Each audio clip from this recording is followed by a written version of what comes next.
Hey, what's up? Welcome back to the channel. If you've ever struggled to find a working chair, gaming chair that hits a good balance between durability, comfortability, and affordability, I've got you covered. Today, we're diving into the HOFFREE gaming chair.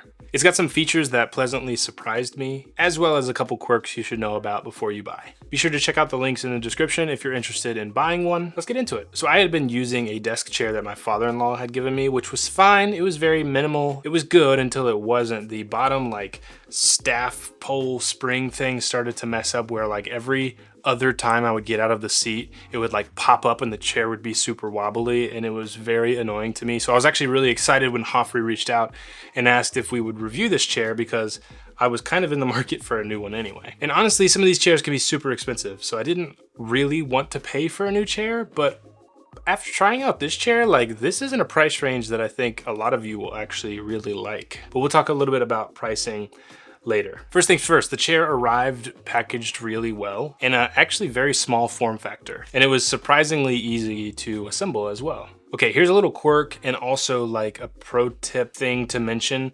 The chair came with a bunch of bolts, as it should, but there were bolts already in all of the holes in the chair. So I just took those out, put it together and put them back in.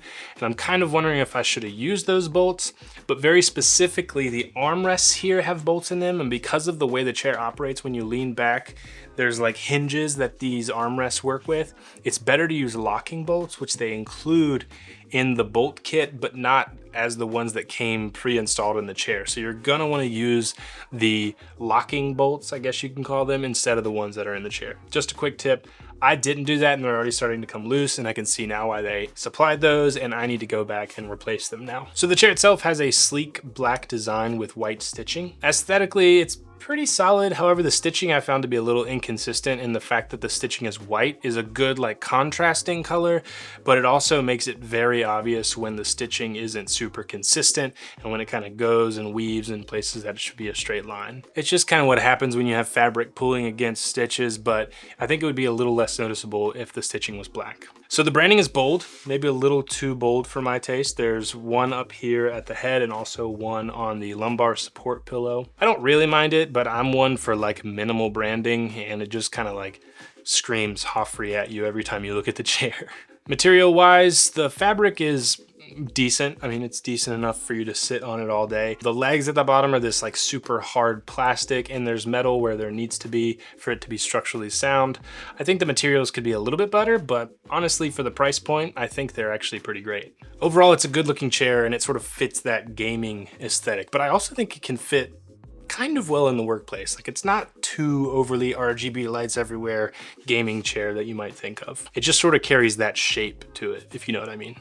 But here's the stuff that matters and where it gets interesting. The seat cushion itself is a standout. I think it's a 4.72 inch seat cushion. It almost looks like 6 inches, to be honest with you. And it is very comfortable. It's also not curved on the edges, so you have a flat playing field, so you're not getting pressure on your thighs or anything. And it's wide and long as well. So it's a very comfortable sitting position, and I think it's the most important part of the chair because most of your weight is pushing down into it, and it matters most in my opinion, and it's super comfy. The chair also includes a footrest that slides out, and I've had one of these on another chair that I use in another office, and I don't use it a ton, but if you need a little nap during the day, or you want to kick back and maybe play some mobile games or something in between, long work focus sessions, it's kind of nice. You can lean the chair back quite a bit and put out your footrest and have almost a fully reclined, relaxing position. One downside for me is I'm 6'1", which isn't super tall, but you can kind of see at the normal height of the backing, it's not quite, I mean, it's comfy this way, but it comes with the little pillow that goes in this little insert here, and it doesn't hit right on the neck where it should. It hits as you could probably tell, my upper back. So I just took that out, which is fine. You can adjust the back, sort of whatever this is called, the back of the seat, up and down.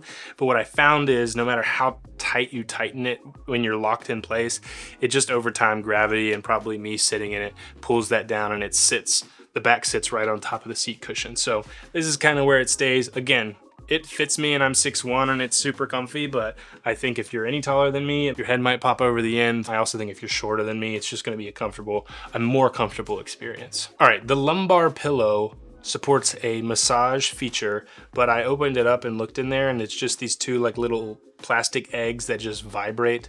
So it's not much of like an actual like massage chair kind of experience. It's just a vibration in your lower back, which is cool. I mean, it's better than not having that, I guess. Not having any massage feature. I ended up just putting the cord inside the lumbar pillow, zipping it, and I just use it for the lumbar support that it provides, which it does a pretty decent job. So far, durability has been great. Again, I've only had it for like a week or two, so I can't really give you like a long-term review on the durability.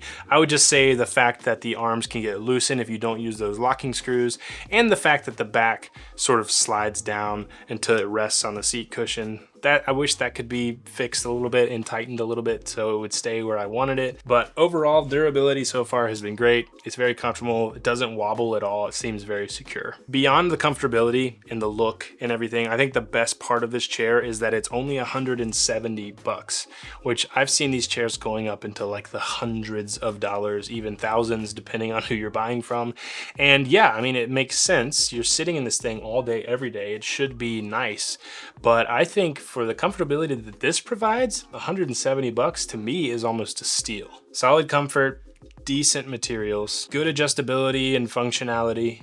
I think it's a great value. While it's not perfect, I do think that it is one of the more comfortable chairs that I've seen and one of the nicer looking chairs I've seen in this price range. So if you're in the market for a budget-friendly gaming or everyday desk chair, but one that doesn't skip on comfort, HOFFREE might just be for you. Thanks again to HOFFREE for sending out this chair for review. It's going to be my main working desk chair for the foreseeable future. Again, links in the description to pick yours up, and I'll try to get a discount code for you all as well. Thanks so much for watching. If you enjoyed this video, please consider subscribing, like this video for more, watch this video next.